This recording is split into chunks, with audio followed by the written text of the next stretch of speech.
হরে কৃষ্ণ, স্বাগত বন্ধুরা। তো আজ আমি বাড়িতে বানিয়ে নিলাম চপ।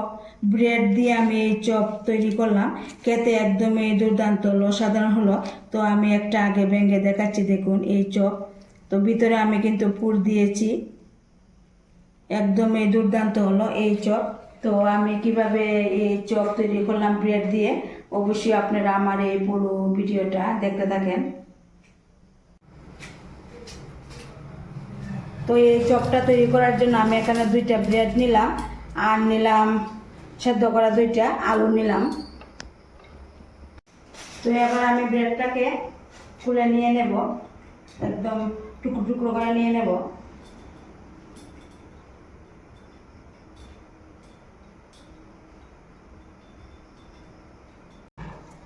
এবার জল দিয়ে আগে একটু ব্রেডটা ভিজিয়ে রাখতে হবে 5 মিনিটের মতো।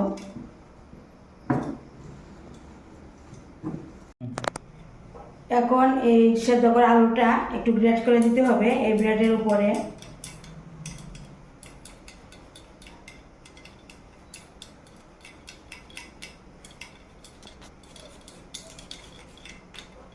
তো আলু গ্রেট করে নেওয়ার পর এরপর এখানে দিতে হবে মশলা, জিরা, ধনিয়া, লবণ, হলুদ, কাশ্মীরি শুকনো লঙ্কা গুঁড়ো আর ঝাল লঙ্কা গুঁড়ো একসঙ্গে দিয়ে দিলাম। তো এবার দিয়ে দিতে হবে চাট মশলা। তো আমি এখানে পরিমাণ মতো চাট মশলা দিয়ে দিলাম। তো এবার হাত দিয়ে খুব ভালোভাবে মেখে নেব ব্রেড আর আলু, সব মশলা একদম খুব ভালোভাবে মেখে নিতে হবে। তো আমি কিন্তু খুব ভালোভাবে দেখুন মেখে নিলাম, একটা ডুয়ের মতো করে নিলাম।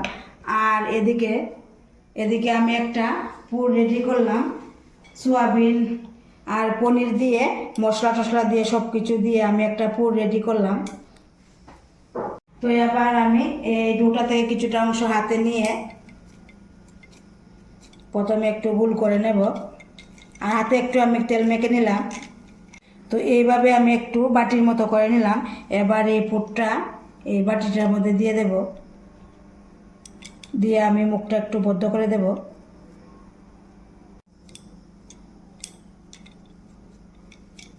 এইভাবে দেওয়ার পর আবার একটু গোল করে নেব। গোল করে নেওয়ার পর আমি এইভাবে শেপ দিয়ে দিলাম চপের আকারে। তো আপনারা অন্যরকম শেপ দিতে পারেন। তো এইভাবে আমি সবগুলো বানিয়ে নেব। তো দেখুন আমি সবগুলো কিন্তু বানিয়ে নিলাম। তো এবার এদিকে দেখুন আমি বিস্কিটের গুঁড়া নিলাম। এই গুঁড়ার মধ্যে আমি এই চপগুলো আগে একটু কুট করে নেব, সবগুলো এইভাবে কুট করে নিতে হবে।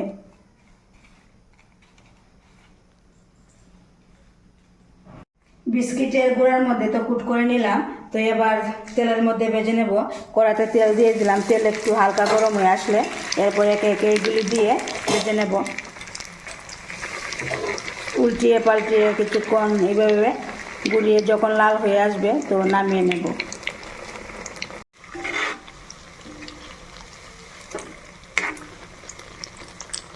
তো সবগুলো কিন্তু ভেজে আমি নামিয়ে নিলাম। দেখুন এই যে ব্রেড আর আলুর চপ একদমই খুব সহজভাবে তৈরি করা যায়।